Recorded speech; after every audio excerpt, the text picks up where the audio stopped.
Hello YouTube, welcome to another video of inside out India. कैसे हैं आप सब लोग? आई होप आप सभी लोगों ने इंटरसेप्टर के सीरीज का पार्ट 1 वाला वीडियो देखा रहेगा। नहीं देखा है तो ऊपर आई बटन में क्लिक करके देख सकते हैं।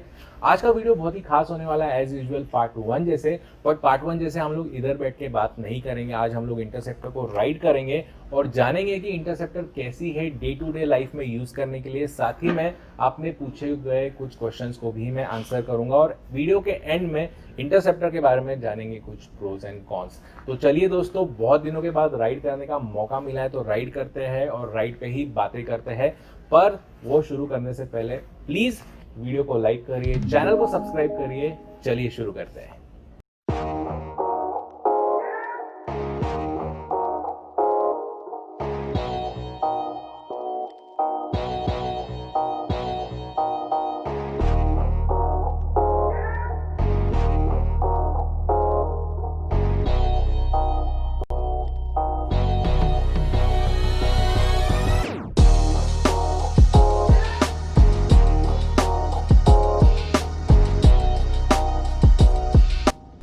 So here I am guys on royal Enfield Interceptor 650 और आपको मेरे आवाज़ से एक्साइटमेंट तो समझ में आ ही गई होगी क्योंकि मैं काफ़ी दिनों के बाद राइड कर रहा हूँ और आपके साथ राइड करते हुए बात करने का जो एक्सपीरियंस है वो कम्प्लीटली नेक्स्ट लेवल है।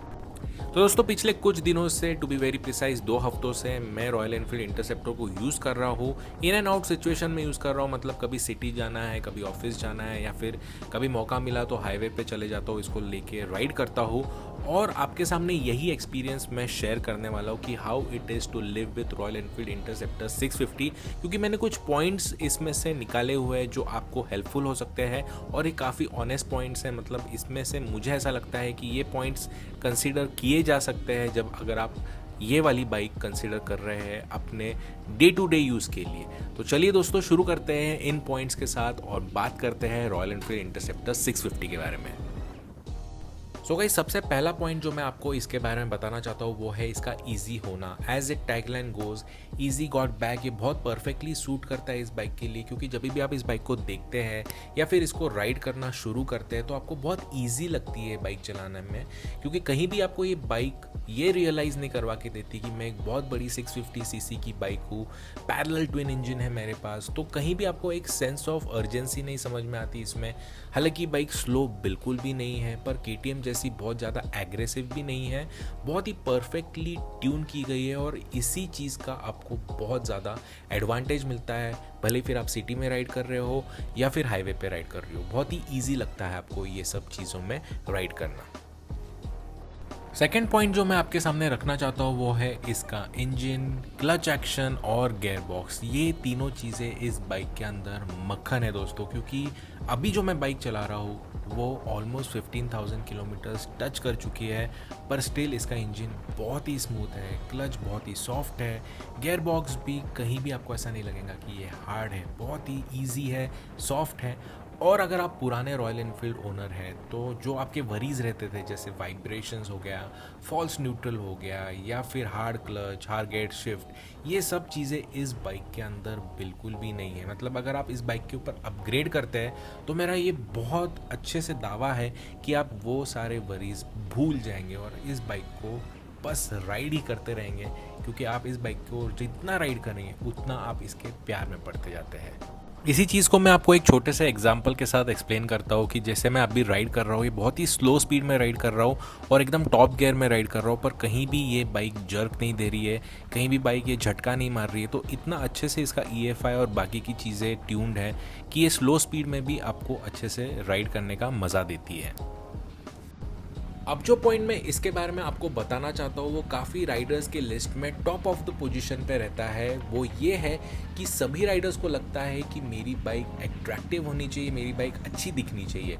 तो इसका एग्जांपल मैं आपको ऐसा बताता हूँ कि जब भी आप इस बाइक को, मतलब इंटरसेप्टर को लेके बाहर राइड करने जाते हैं तो आपके पीछे वाले जो लोग हैं वो आपके इस बाइक के ट्विन एग्जॉस्ट को देख के काफ़ी अट्रैक्ट होते हैं, पास में आने की कोशिश करते हैं, नोटिस करते हैं।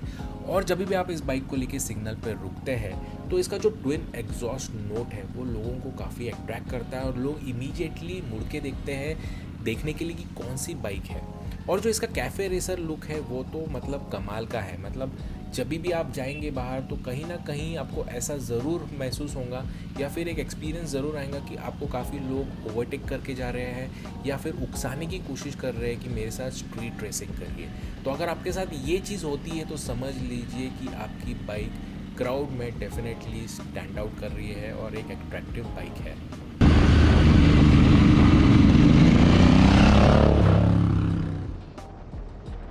वेल गाइज, अब आते हैं इसके हाईवे परफॉर्मेंस पे। जैसे विकास जी ने कहा था पिछले वीडियो में जिनकी ये बाइक है कि इसको चलाने का असली मज़ा हाईवे पे है, तो मैं उनके ये पॉइंट से कम्प्लीटली एग्री करता हूँ क्योंकि मुझे ये बाइक हाईवे पे चला के बहुत मज़ा आया।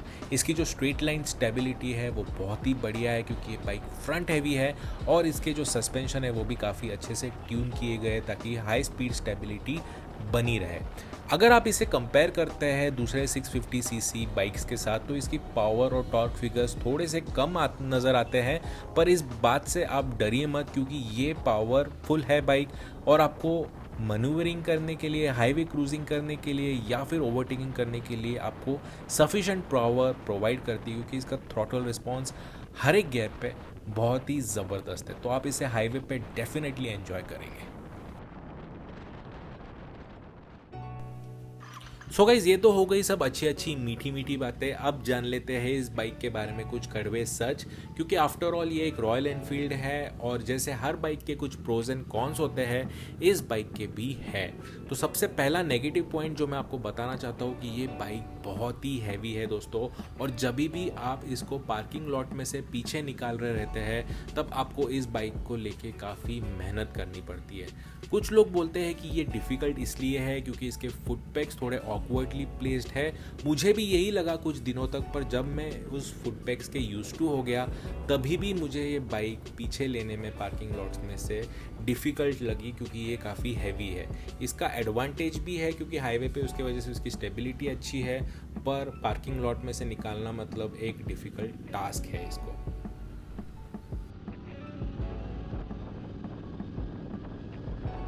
सेकेंड नेगेटिव पॉइंट जो इस बाइक के बारे में आपको मैं बताना चाहता हूँ वो ये है कि इसकी जो सिटी राइड है वो थोड़ी सी आपको डिफ़िकल्ट लगेंगी क्योंकि सिटी का जो ट्रैफिक है वो आप इस बाइक पे जिप जैप जूम करके कट नहीं कर सकते हैं। और साथ ही में अगर आपको सडन यू टर्न्स मारने हैं छोटी जगह से तो वो भी इस बाइक में डिफ़िकल्ट हो जाता है क्योंकि इसका जो टर्निंग रेडियस है वो बहुत ही ज़्यादा है।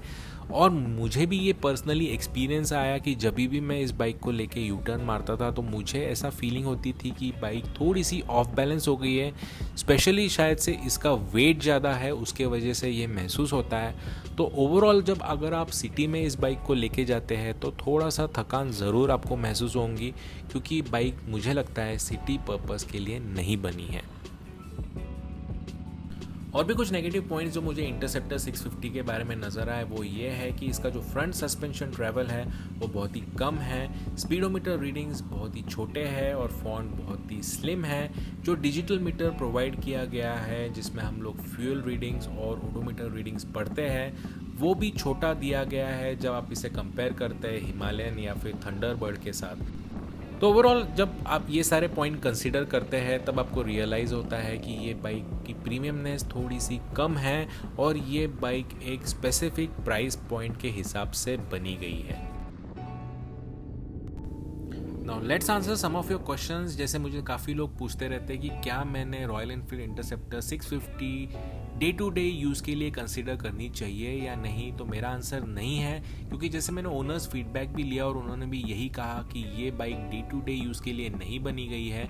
सबसे best place to enjoy this bike is on highway, और हाईवे पे आप इसे बाइक को सच में ही बहुत अच्छे से एन्जॉय कर सकते हैं। मैंने भी ये पर्सनली एक्सपीरियंस किया है। सेकेंड क्वेश्चन जो मुझे काफ़ी पूछा जाता है वो है हाइट के बारे में। मतलब मैं एक शॉर्ट राइडर हूँ, मैं एक टॉल राइडर हूँ, तो क्या मैं रॉयल एनफील्ड इंटरसेप्टर 650 चला सकता हूँ। तो मैं आपको मेरे हाइट का एग्जांपल देता हूँ। मैं हूँ 5 फीट 10 इंचेस और मेरे लिए रॉयल एनफील्ड इंटरसेप्टर 650 चलाना बहुत ईजी है।